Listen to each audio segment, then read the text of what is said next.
Hey guys, नमस्कार। स्वागत है आपका स्टे अलर्ट एंड सेफ में।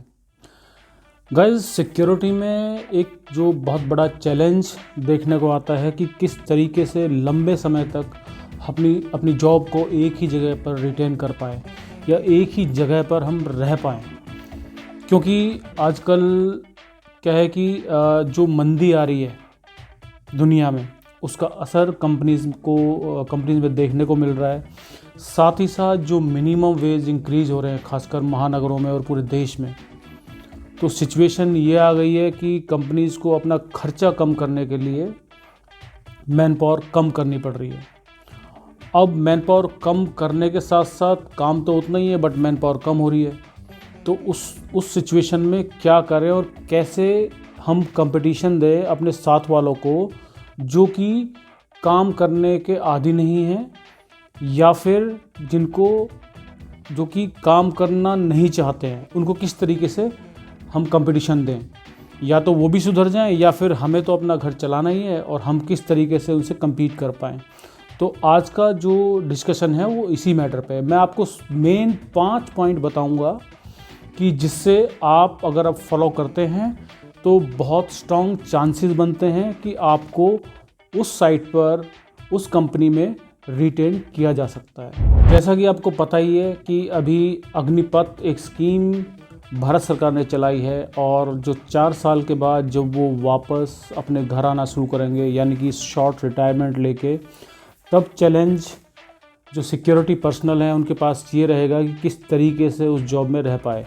क्योंकि जो भी अग्निवीर आएंगे तो प्रेफरेंस हर एक कंपनी को सबसे पहले उनको देना पड़ेगा, चाहे वो गवर्नमेंट संस्थान हो, चाहे वो प्राइवेट कंपनीज़ हो। उनको कुछ एक कोटा ऐसा निर्धारित कर दिया जाएगा जिससे कि हर एक कंपनी में उनको लेना ही पड़ेगा। तो हम किस तरीके से compete कर पाएँ, किस तरीके से अपने जो स्किल्स है उनको डेवलप कर पाएँ, ताकि हम लंबे समय तक अपने रोजी रोटी से जुड़े रहें। तो मैं बताता हूँ आपको 5 पॉइंट्स। पहला पॉइंट है वो है मल्टी स्किलिंग।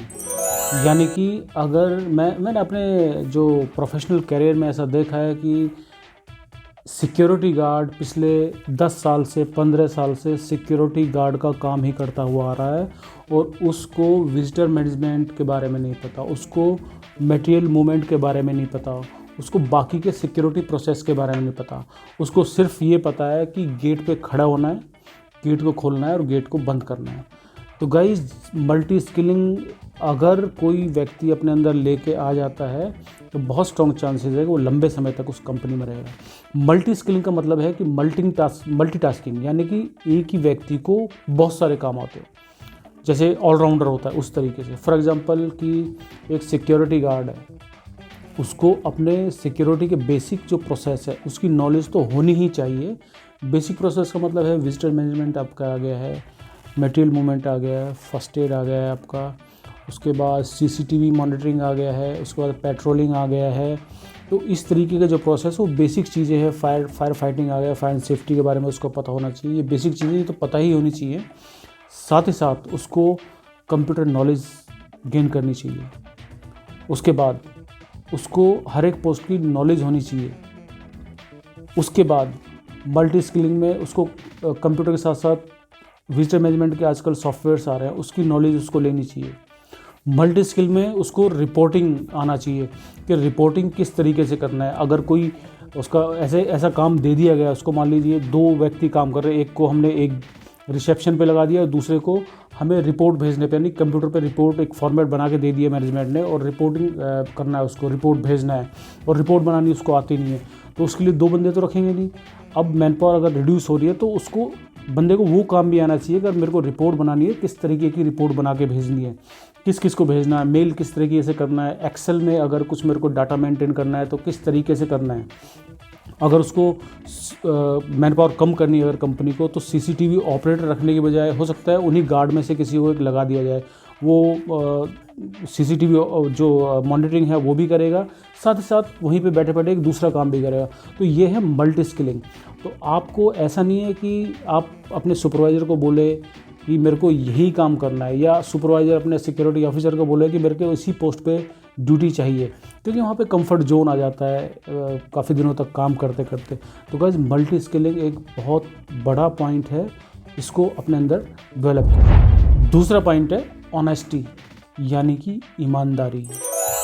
जब भी आप किसी भी पोस्ट पे ड्यूटी करते हैं या किसी भी कंपनी में काम करते हैं तो ऑनेस्टी एक बहुत बड़ा पॉइंट है, और आपको ईमानदार अपने काम के प्रति, अपनी जिम्मेदारी, अपनी रिस्पॉन्सिबिलिटी आपको समझना चाहिए।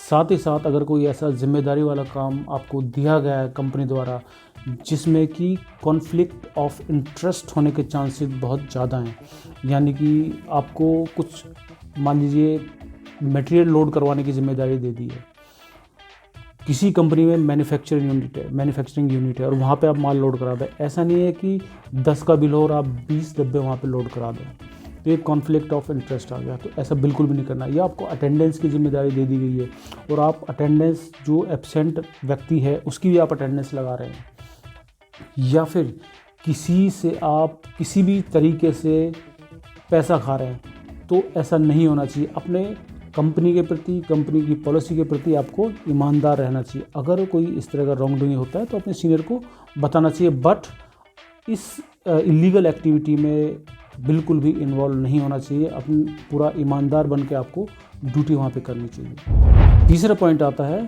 फॉलो सीनियर्स इंस्ट्रक्शन, यानी कि मैंने अपने प्रोफेशनल कैरियर में बहुत बार देखा है कि सिक्योरिटी ऑफिसर्स हैं, सिक्योरिटी मैनेजर्स हैं, वो क्या है ना, कई बार सिस्टम को बाईपास करने की कोशिश करते हैं। अगर कहीं पे कुछ प्रॉब्लम आ रही है, एक कंपनी ने मान लीजिए पॉलिसी बना दी है, फिर दिस इज जस्ट एग्जांपल कि लैपटॉप ऊपर नहीं जाएगा, तो कई बार क्या है कि security officer, supervisor, guard level पे ये होता है कि एम्प्लॉय बहस करने लगता है कि जब वो एम्प्लॉय है तो वो एम्प्लॉय को पता नहीं होता कई बार सिक्योरिटी पॉलिसी, वो सोचता है हमारा राइट है, हम काम करने के लिए जा रहे हैं तो लैपटॉप हमें चाहिए क्योंकि कंपनी ने दिया हुआ है। बट प्रोसेस क्या होता है कि कंपनी का लैपटॉप भी कई जगह अलाउ नहीं होता है विदाउट सीनियर्स अप्रूवल।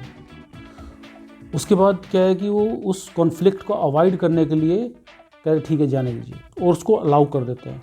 तो ये बहुत बड़ा जो है लैक पॉइंट है कि अगर आप सीनियर के इंस्ट्रक्शन को फॉलो नहीं करोगे, या सीनियर्स ने बता दिया आपको कि आपको इस तरीके से ड्यूटी करनी है, इस तरीके से पेट्रोलिंग करनी है, इस तरीके से आपको काम करना है, अगर नहीं करते हो तो फिर कहीं ना कहीं सीनियर के ऊपर बात आती है।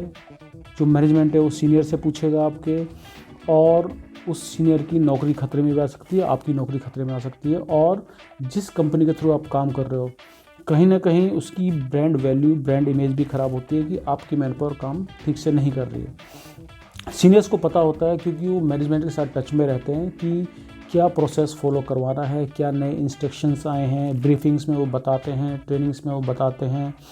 कभी भी अपने सीनियर के इंस्ट्रक्शंस को बाईपास नहीं करना है, ये आपको ध्यान रखना है।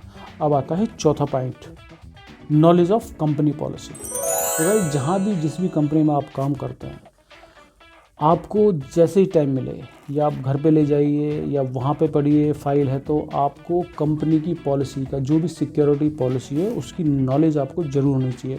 हालांकि टाइम टू टाइम जो भी साइट मैनेजर्स हैं उनको ट्रेनिंग में, ब्रीफिंग में कंपनी की पॉलिसी के बारे में ज़रूर बताना चाहिए, और हर एक व्यक्ति को कंपनी की पॉलिसी फॉलो करना चाहिए। जैसे कि मैंने अभी पिछले पॉइंट में बताया कि आपको सीनियर के इंस्ट्रक्शंस को फॉलो करना है। तो कई बार कोई गलत भी हो सकता है सीनियर, और मैं ये नहीं कहता बिल्कुल भी कि सीनियर के सारे इंस्ट्रक्शन को फॉलो करना चाहिए।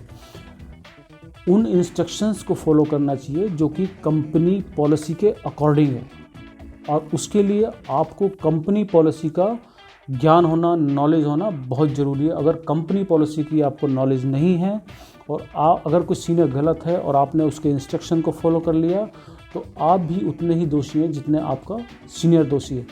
अगर कंपनी पॉलिसी के अगेंस्ट में वो है तो आप अपने सीनियर को बोल सकते हैं, सर कंपनी पॉलिसी ये कहती है और हम फॉलो ये कर रहे हैं। तो इस तरीके से आप अपने सीनियर से बात कर सकते हैं अगर कंपनी पॉलिसी आपको पता है। तो बस पांचवा पॉइंट है चुगली और चमचागिरी वर्सेस रिस्पॉन्सिबिलिटी, लोगों को, मेरा अनुभव ये कहता है कि लोगों को इनके डिफरेंस के बारे में नहीं पता है। अपनी ड्यूटी पे रहते हुए अगर कोई साथ वाला गलत काम कर रहा है तो वो बंदा अपने सीनियर को बताता नहीं है।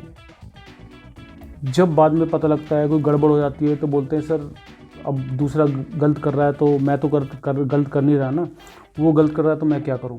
अब मैं कहूँगा तो वो कहते हैं चुगली है, फिर बाद में चुगलखोर बोलते हैं या चमचागिरी बोलते हैं, चमचा बोलते हैं।